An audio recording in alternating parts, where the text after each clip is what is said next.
معراج النبی صلی اللہ علیہ وآلہ وسلم میرے اور آپ کے آقا و مولا صلی اللہ علیہ وآلہ وسلم کا دوسرا بڑا معجزہ ہے۔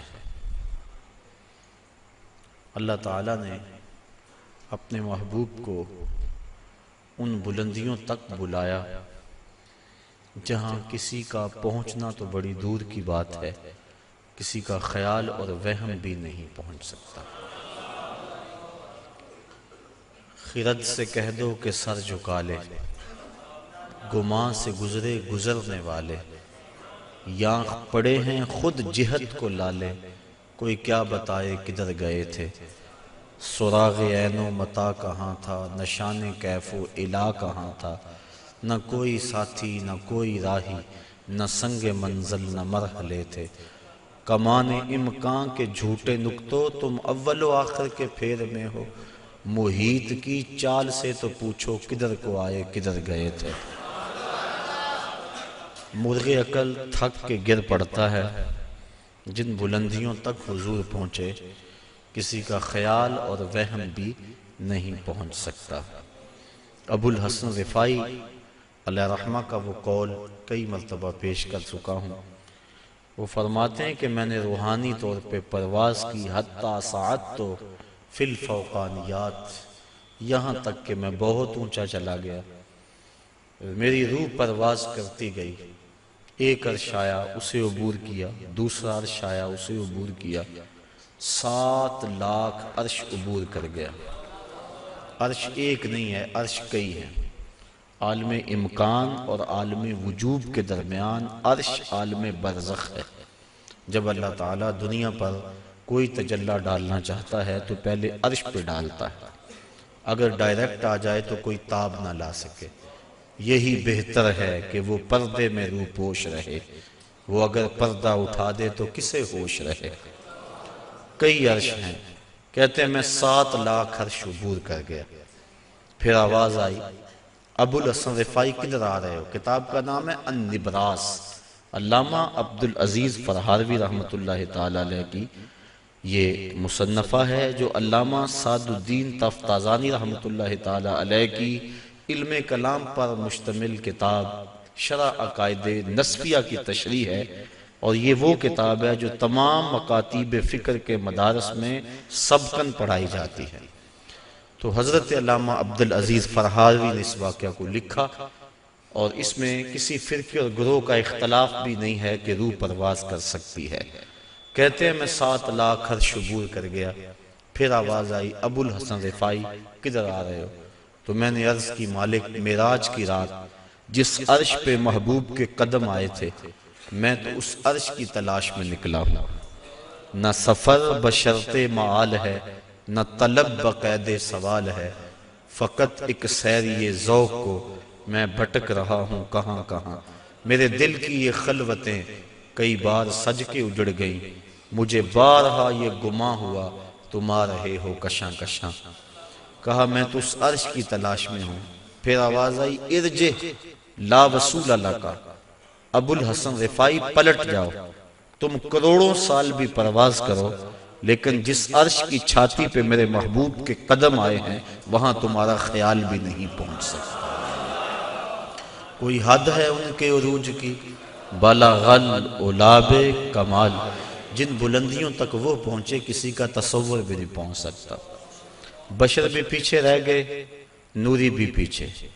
نوریوں کا امام سدرہ پہ ہاتھ جوڑ رہا ہے، لو دنو تو ان ملتن لہ ترک تو، اگر میں ایک پورے کے برابر بھی آگے جاؤں تو میرے پر جلتے ہیں۔ کوئی فلک تیرے یار گیا، کوئی جا سدرہ تے ہار گیا، ایک کالیاں زلفاں والا سی جڑا عرش تو بھی لنگ پار گیا۔ وہاں تک پہنچے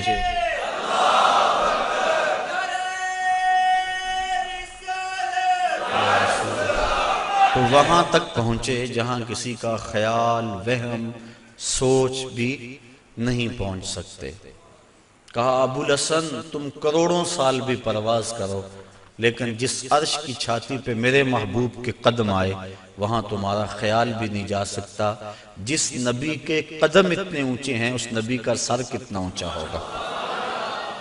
یہ تو دماغ خراب ہو جائے تو انسان تولنے بیٹھتا ہے نا، بلا سنار کے چھوٹے سے ترازو پہ منوں اور ٹنوں کا حساب تو نہیں ہوتا، رتی ماشا تولے کا حساب تو سنار کا ترازو دیتا ہے، لیکن منوں ٹنوں کا حساب تو نہیں دیتا، ٹوٹ جائے گا ترازو۔ عقل کے ترازو پہ آپ مجھے تول لیں، میں آپ کو تول لوں، لیکن جو امام الانبیاء ہیں بھلا ان کا بھی وزن کیا جا سکتا ہے؟ اللہ اکبر۔ حضرت صاحبزادہ سید فیض الحسن شاہ علیہ رحمہ فرمایا کرتے تھے، تم نے حلیمہ کی بکریوں کے پیچھے پیچھے تو دیکھا، سدرہ پر جبریل کے آگے آگے کیوں نہیں دیکھا؟ تو جبریل بھی پیچھے، سارے پیچھے، جس کے قدم اتنے اونچے ہیں اس کا سر کتنا اونچا ہے۔ اللہ اکبر۔ تو میرے اور آپ کے آقا و مولا وہاں تک گئے جہاں کسی کا خیال بھی نہیں جا سکتا۔ یہ سفر، اور یہ میری زبان سے سفر نکلا، اس کو قرآن نے ویسے سیر کہا ہے، سبحان الذی اسری بعبدہ، اس کو قرآن نے سفر نہیں کہا، سیر کہا، سفر معراج نہیں، سیر معراج۔ اور آپ جانتے ہیں کہ سفر اور سیر میں کتنا فرق ہے۔ آپ صبح سیر کرنے نکلتے ہیں تو 1 کلومیٹر کا فاصلہ 1 گھنٹے میں طے کرتے ہوں گے، راستے میں ہر منظر پہ رکتے ہوں گے، کہیں پھول کھلا ہے تو طبیعت وہیں مچل گئی، رک گئے، اس کی خوشبو سونگھتے گئے اور اس کی پتیوں کا نظارہ دیکھتے رہے۔ بندہ سیر کرے تو گھنٹے لگتے ہیں، اور اگر آپ سفر کریں تو چند لمحوں میں طے کریں گے۔ یہ معراج میں اتنی جلدی گئے اور پلٹ بھی آئے، بستر بھی گرم تھا، زنجیر بھی ہل رہی تھی، پانی بھی بہہ رہا تھا، اور ہو کے آ بھی گئے، اتنی تیز گئے اور آئے۔ قرآن نے اس کو سفر نہیں کہا، کہا یہ میرے نبی کی ابھی سیر ہے۔ تو میرے نبی کی سیر اتنی تیز ہے، سفر کتنا تیز ہوگا۔ اور میرا خیال ہے اسی پر اگر ہم غور کر لیں، ہم کہتے ہیں جب امتی مشکل میں نبی کو پکارتا ہے تو نبی مدد کو پہنچتے ہیں۔ کہا جاتا ہے کیسے اتنی جلدی آ جاتے ہیں؟ تو ظاہر ہے کہ جب کوئی دکھی پکارے پھر نبی سیر کرتا تو نہیں آتا، پھر تو سفر کرتا آتا ہے، اور جس کی سیر اتنی تیز ہے اس کا سفر کتنا تیز ہوگا۔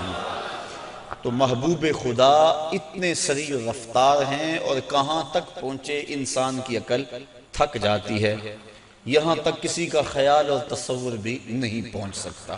یہ ایک الگ مضمون ہے۔ میں نے آج گفتگو یہ کرنی ہے کہ اللہ تعالیٰ کے عجائب قدرت کی نشانیاں جس لیے اللہ نے اپنے محبوب کو بلایا تھا وہ کیا تھیں، اور اللہ نے اپنے محبوب کو کیا دکھایا۔ سب سے بڑی نشانی اور سب سے بڑی دولت جو محبوب کے دامن میں ڈالی گئی اور حضور کو عطا کی گئی وہ اپنا دیدار تھا۔ سب سے بڑی دولت جو اللہ تعالیٰ نے اپنے محبوب کو عطا فرمائی وہ اپنا دیدار تھا۔ رخ سے پردہ ہٹا دیا اور محبوب کو اپنا جلوہ دکھا دیا۔ اللہ اکبر۔ اعلی حضرت امام اہل محبت امام الشاہ احمد رضا خان فاضل بریلوی علیہ رحمہ فرماتے ہیں، اور غیب بلا تم سے کیا نہاں ہو، جب خدا ہی تم سے نہ چھپا تم پہ کروڑوں درود۔ اب اس میں بھی اختلاف ہے کہ کیا دیدار الہی حضور نے معراج کی رات کیا تھا یا نہیں کیا تھا۔ بعض لوگوں کا موقف یہ ہے کہ حضور گئے تھے اور سدرۃ المنتہا کے پاس جبریل امین کو دیکھ کر آ گئے تھے، اللہ تعالیٰ کا دیدار نصیب نہیں ہوا۔ اگر یہ بات ہے تو پھر معراج موسیٰ علیہ السلام اور معراج مصطفیٰ میں فرق کیا ہوا کہ انہوں نے بھی نہ دیکھا اور یہ بھی نہ دیکھ سکے؟ اور جبریل کو اگر دیکھنے گئے تھے، جبریل تو 26,000 مرتبہ حضور کی چوکھٹ پہ آیا تھا، تو پھر حضور علیہ السلام وہاں گئے۔ اللہ تعالیٰ نے سورہ نجم کے اندر بیان فرمایا کہ ما کذب الفؤاد ما رأى، ما کذب الفؤاد ما رأى، جو آنکھ نے دیکھا دل نے اس کی تکذیب نہیں کی بلکہ تصدیق کر دی۔ تصدیق کون کرتا ہے؟ ایک شخص اچانک یہاں نظر آئے اور میں گمان کروں کہ یہ فلاں شخص ہے، تو میں آپ سے پوچھوں جناب یہ وہی ہے؟ تو جس نے اسے دیکھا ہوگا، جو اسے پہچانتا ہوگا، وہی کہے گا نا جناب ہاں یہ وہی ہے. اور جس نے میری طرح پہلی مرتبہ دیکھا ہے وہ تصدیق تو نہیں کر سکتا. تصدیق تو وہ کرتا ہے جس نے پہلے دیکھا ہو. اب اللہ قرآن میں کہتا ہے ما کذب الفؤاد ما رأى، جو آنکھ نے دیکھا دل نے اس کی تائید کی.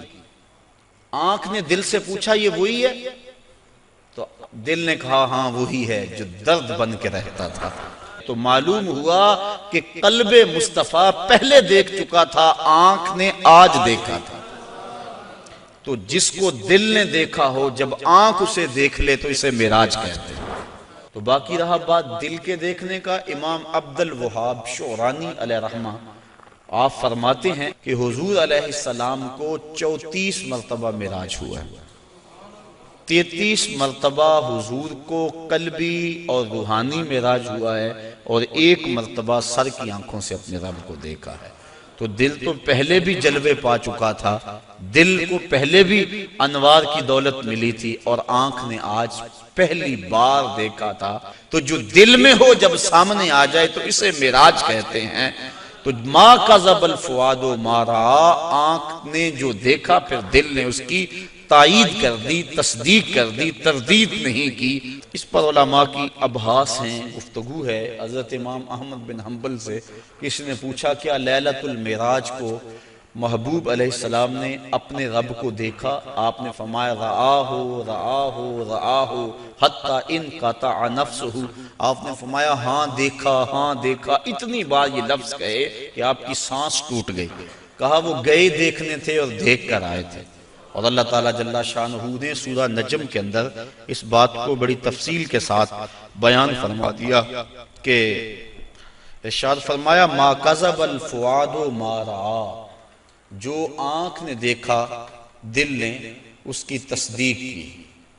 افتمارونہ علی ما یری، تو کیا تم ان سے ان کے دیکھے ہوئے پر جھگڑتے ہو، تم بحث کرتے ہو ان کے دیکھے ہوئے پہ.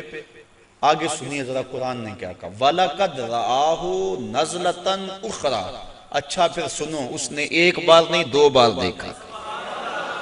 تم ان کے دیکھے پہ جھگڑتے ہو کہ دیکھا کہ نہیں دیکھا. اَفَتُمَارُونَهُ، کیا تم ان سے بحث کرتے ہو الا اس بات پر ما یرا، انہوں نے جو دیکھا. کہا وَلَقَدْ رَآهُ نَزْلَةً أُخْرَى، تو انہوں نے 2 مرتبہ دیکھا. اللہ اکبر. اور پھر آگے چل کے ارشاد فرمایا ما زاغ البصر وما طغى، اور ایسا دیکھا کہ آنکھ بھی نہیں جھپکی. آنکھ بھی نہیں جھپکی، نہ آنکھ جھپکی نہ حد سے بڑی. جب بندہ سورج کو دیکھتا ہے تو نظر چندھیا جاتی ہے اور دیکھ نہیں پاتا. حضرت موسیٰ علیہ السلام جلال خداوندی کی تاب نہ لا سکے. خرّ موسیٰ صاعقہ، قرآن نے کہا نا، زمین پہ بے ہوشی ہوئی اور تشریف لے آئے، اور جب سر اٹھایا اٹھے انی تبت الیک کے نغمے گانے لگے. لیکن یہاں کیا ہے، آنکھ بھی نہیں جھپکی اور آنکھ میں طغیانی اور سرکشی بھی نہیں آئی.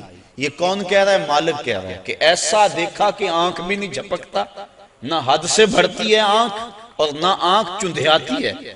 دنیا پہ ضابطہ یہ ہے کہ جب کسی منظر کو کوئی ناظر دیکھے تو ناظر منظر کی تعریف کرتا ہے. گرمیوں میں آپ شمالی علاقہ جات میں نکل جاتے ہیں، وادی کیلاش میں چلے جاتے ہیں، سواد کاغان، کتنی خوبصورت وادیاں اللہ نے پاکستان کو عطا فرمائی ہیں. وہاں آپ جاتے ہیں، جب واپس پلٹتے ہیں تو دوستوں کے سامنے منظر کشی کرتے ہیں کہ پہاڑوں سے اترتی ہوئی آبشاریں، گنگناتی ہوئی ندیاں، اور درختوں کی وہ قطاریں پریوں کی صورت کے اندر پہاڑوں پہ موجود تھیں. برف پوش وادیوں کا بھی تذکرہ کرتے ہیں، اٹکیلیاں کرتے ہوئے دریاؤں کے پانیوں کا تذکرہ کرتے ہیں. آپ پلٹ کے آ کے منظر نگاری کرتے ہیں کہ حد ہو گئی، کیسا حسن تھا. علامہ اقبال علیہ رحمہ جب ان علاقوں میں گئے، کشمیر کے علاقوں میں، تو انہوں نے آ کر کہا من خدارا آنجا دیدم بے حجاب. لوگوں میں اس کو وہاں بے حجاب دیکھ کر آیا. اللہ اکبر. تو وہ کیسا منظر ہے، بندہ دیکھتا ہے تو دیکھنے والا منظر نگاری کرتا ہے. لیکن دنیا کا ضابطہ یہاں یہی رہا ہے کہ ناظر منظر کی تعریف کرتا ہے، واہ واہ کیسا منظر تھا. نظر کہتی ہے واہ واہ کیسا منظر تھا. لیکن پہلی مرتبہ ایسا ہوا جب نگاہ مصطفیٰ نے جمال خدا کو دیکھا تو منظر پکار اٹھا، ما زاغ البصر وما طغی، واہ واہ کیسی آنکھ ہے، نہ بھٹکتی ہے نہ بہکتی ہے۔ اللہ اکبر۔ تو منظر نے پہلی مرتبہ نظر کی تعریف فرمائی، تو ایسا دیکھا کہ ایسا کسی نے نہیں دیکھا ہوگا جیسا مصطفیٰ نے دیکھا۔ اللہ تعالیٰ نے اپنے محبوب علیہ السلام کو فرمایا، یا محمد انت و انا و ما سوا ذالک خلقت لاجلک، محبوب ایک تو ہے ایک میں ہوں، اور اس کے علاوہ جو کچھ ہے میں نے تیرے لیے پیدا کیا۔ تو حضور علیہ السلام نے جواباً عرض کیا، اللہم انت و انا و ما سوا ذالک ترکتہ لاجلک، مالک ایک تو ہے ایک میں ہوں، اور اس کے علاوہ جو کچھ تو نے میرے لیے پیدا کیا سب کچھ تیرے لیے چھوڑ آیا ہوں۔ اللہ تعالیٰ نے اپنے محبوب کو بہت کچھ دیا، جھولیاں بھر دی، ہماری عقلیں احاطہ نہیں کر سکتے۔ امام حقی لکھتے ہیں 70,000 اسرار تھے، 70,000 رموز اور 70,000 حکایتیں، بہت کچھ عطا کرنے کے بعد فرمایا، محبوب یہ تو میں نے تجھے اپنی مرضی سے دیا، اب تو بتا تیری چاہت کیا ہے۔ بیما اشرفک یا احمد صلی اللہ علیہ وسلم، اس کو امام غازی نے بھی لکھا، ملا جیون تفسیرات احمدیہ میں لکھتے ہیں، باقی لوگوں نے بھی اس کو لکھا، کہا بیما اشرفک یا احمد، اے محبوب بتا تجھے کیا عطا کروں، تیری اپنی چاہت اور ڈیمانڈ کیا ہے۔ اب 1 منٹ کے لیے میں آپ کو اختیار دے دوں، مجھے اختیار دیا جائے کہ مانگو کیا مانگنا ہے، تو ہمارے سوال سے ہماری ذہنی اپروچ کی خبر ہو جائے گی، کس کی سوچ کتنی بلند ہے، کیا مانگتا ہے۔ کسی کے سوال سے اس کے اندر کی کیفیت سمجھ میں آ جاتی ہے، کسی کی عظمت کا اندازہ کرنا ہو تو اس کے سوال سے اندازہ کیا جا سکتا ہے۔ اب اللہ نے اپنے محبوب کو اختیار دیا کہ محبوب مانگ کیا مانگتا ہے۔ اب دیکھیے حضور کا انتخاب کہ حضور نے کیا مانگا۔ جب کہا بیما اشرفک، تجھے کس چیز سے نوازوں، تو عرض کی بنسبتی الیک شرفنی بالعبودیہ، اے اللہ ساری زندگی میں نے کہا کہ تو میرا رب ہے، سجدوں میں، قیام میں، رکوع میں، بدر کی وادی میں پتھر کھانے کھائے، اور میں نے کہا کہ تو میرا رب ہے، مطاف میں، حتیم میں، کعبۃ اللہ میں، سین حرم میں، ہر جگہ میں نے کہا کہ تو میرا رب ہے۔ آج تو بھی تو کہہ دے کہ تو میرا بندہ ہے، بنسبتی الیک شرفنی بالعبودیہ، آج تو مجھے بندہ کہہ کے پکار دے۔ تو اللہ تعالیٰ نے اپنے محبوب علیہ السلام کو معراج کے واقعہ میں جہاں بھی پکارا عبد کہہ کے، سبحان الذی اسری بعبدہ فاوحی الی عبدہ ما اوحی، اور پھر 50 نمازوں کا تحفہ دے کر حضور علیہ السلام کو روانہ کیا۔ تفصیلات بہت ساری ہیں، اختصار کے ساتھ اپنے مضمون کی طرف آ رہا ہوں۔ حضرت موسیٰ علیہ السلام چھٹے آسمان پہ ملے اور کہا کیا ملا، بتلایا کہ 50 نمازیں ملی ہیں، اور جنابت پر 7 مرتبہ غسل کرنا ملا ہے، کسی کپڑے کو نجاست لگ جائے تو 7 بار اس کو دھونا اور اس سے وہ پاک ہو جائے گا، مجھے یہ ملا ہے۔ اللہ کی بارگاہ میں حاضر ہوا اور یہ تحائف لے کر پلٹا ہوں۔ تو حضرت موسیٰ علیہ السلام نے کہا کہ آپ کی امت اتنا بوجھ برداشت نہیں کر سکتی، چونکہ میں بنی اسرائیل کا تجربہ رکھتا ہوں، یہ 50 نمازیں نہیں پڑھیں گے۔ اللہ کی بارگاہ میں جائیں اور تخفیف کی درخواست کریں۔ حضور علیہ السلام حاضر ہوئے، تخفیف کی درخواست کی، 5 نمازیں معاف ہوئی، باقی 45 رہ گئی، اس طرح باقی معاملات میں بھی تخفیف ہوئی۔ پھر آئے، انہوں نے پھر کہا، پھر گئے، پھر آئے، حتیٰ کہ علی حاضر قیاس 5 نمازیں رہ گئیں۔ حضرت موسیٰ علیہ السلام نے عرض کی کہ حضور ایک مرتبہ اور جائیے۔ فرمایا مجھے اب اپنے رب سے حیا آتی، چونکہ عادت باری تعالیٰ یہ تھی کہ ہر بار 5 نمازیں معاف ہوتی تھی، اب رہ ہی 5 گئی تھی، اب جاتے تو اللہ یہ بھی رخصت دے دیتا، جو 50 سے 5 کر سکتا ہے وہ 5 میں بھی تخفیف فرما سکتا تھا، لیکن کہا اب مجھے اپنے رب سے حیا آتی ہے۔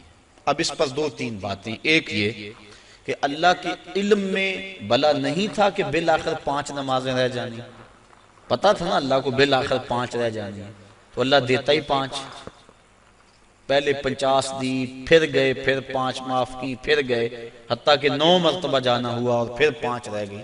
اللہ تعالیٰ کا علم بڑا وسیع ہے اور اللہ تعالیٰ کا علم قدیم ہے اور حادث نہیں، تو اس کو پتا تھا کہ بالآخر 5 نمازیں رہ جانی ہیں، وہ عطا ہی 5 کرتا، لیکن اگر وہ 5 دیتا لوگوں کو عظمت مصطفیٰ کا علم کیسے ہوتا؟ اللہ کے ہاں جو محبوب علیہ السلام کی محبوبیت ہے اس کا پتہ کیسے چلتا؟ اور دوسری بات، لا تبدیل لکلمات اللہ، اللہ کی باتیں تبدیل، اور یہاں بظاہر 9 مرتبہ تبدیلی آئی ہے۔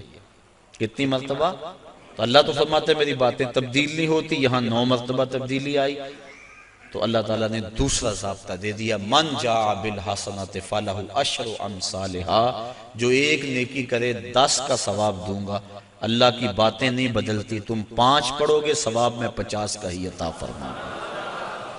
تو یہ جو معراج ہے اس کا جو اہم ترین تحفہ امت کے لیے حضور لے کر آئے وہ نماز کی صورت میں تھا، اور ارشاد فرمایا حبب الی من دنیاکم ثلاث الطیب والنساء وجعلت قرۃ عینی فی الصلاۃ، مجھے تمہاری دنیا سے صرف 3 چیزیں پسند ہیں، خوشبو، منکوحہ عورتیں، اور میری آنکھوں کی ٹھنڈک نماز میں رکھی گئی۔ اور یہ بھی فرمایا الصلاۃ معراج المؤمنین، نماز مومنوں کا معراج ہے۔ اللہ اکبر۔ اور یہ بھی ارشاد فرمایا جس نے نماز قائم کی اس نے دین کو قائم کیا، جس نے نماز گرا دی اس نے دین گرا دیا۔ اور صحابہ فرماتے ہیں ہم مومن اور کافر کے درمیان فرق نماز سے کرتے تھے، جو نماز پڑھتا ہم سمجھتے مومن ہے تبھی تو پڑھتا، اور جو نماز نہ پڑھتا ہم سمجھتے کافر ہے تبھی نہیں پڑھتا۔ اور کل قیامت کے دن اللہ تعالیٰ سب کو ارشاد فرمائے گا کہ مجھے سجدہ کرو۔ آج کوئی کرتا ہے یا نہیں کرتا، کل تو چاہے گا، لیکن جو نماز نہیں پڑھتا ہوگا باوجود آرزو رکھنے کے اس کی کمر اکڑ جائے گی اور وہ اللہ کو سجدہ نہیں کر سکے گا۔ اور پھر جس صف میں دشمنان خدا کھڑے ہوں گے، فرعون، حامان، ابی بن خلف، بے نمازی کو صف میں کھڑا کر دیا جائے گا۔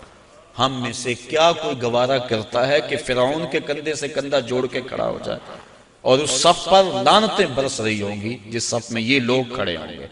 تو اگر ہم اس کو گوارا نہیں کرتے، اور کبھی بھی ایک مومن گوارا نہیں کرتا کہ دشمنان خدا کے ساتھ کھڑا ہو، تو پھر اگر ہم نماز نہیں پڑھتے تو ہمیں توبہ کر کے پچھلی بھی نمازیں پڑھنی چاہیے، قضا کرنی چاہیے، اور آئندہ ہمیں قصد کر لینا چاہیے کہ آج کے بعد نماز نہیں چھوڑیں گے۔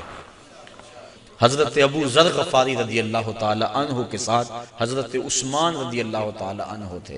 ایک تو حضرت عثمان بن عفان ہیں، یہ اور صحابی ہیں۔ کہتے ہیں کہ ہم اکٹھے جا رہے تھے، راستے کے اندر ایک درخت آیا جس کی ایک شاخ لٹک رہی تھی جس کے اوپر زرد پتے تھے۔ حضرت ابو ذر نے ان کو پکڑ کے شاخ کو زور سے جنبش دی، جتنے بھی پتے تھے زرد وہ گر گئے اور شاخ اریاں ہو گئی۔ میں اس منظر کو دیکھ کے محظوظ ہوتا رہا۔ پھر حضرت ابو ذر غفاری میری جانب متوجہ ہوئے اور کہنے لگے اے عثمان، تو نے پوچھا نہیں کہ میں نے اس شاخ کو یوں پکڑ کے جھٹکا کیوں دیا ہے؟ تو کہتے ہیں میں نے کہا اچھا پھر آپ بتا دیں کہ آپ نے شاخ کو جھٹکا کیوں دیا ہے؟ کہا ایک دن میں حضور کے ساتھ جا رہا تھا، راستے میں ایسا ہی ایک درخت آیا اور اس کی شاخ تھی جس پہ زرد پتے تھے، آقا کریم نے اس کو پکڑ کے جنبش دی، پتے یوں ہی جھڑ گئے۔ میں اس منظر کو دیکھ رہا تھا، آقا کریم نے میری طرف دیکھ کر کہا ابو ذر تو نے پوچھا نہیں میں نے شاخ کو جنبش کیوں دی ہے؟ تو میں نے یوں عرض کی حضور آپ بتا دیں کہ آپ نے کیوں جنبش دی؟ تو کہا اے ابو ذر جس طرح میں نے شاخ کو جنبش دی اور سارے پتے جھڑ گئے، اس طرح جب کوئی بندہ نماز کے لیے کھڑا ہو جاتا ہے سارے گناہ جھڑ جاتے ہیں۔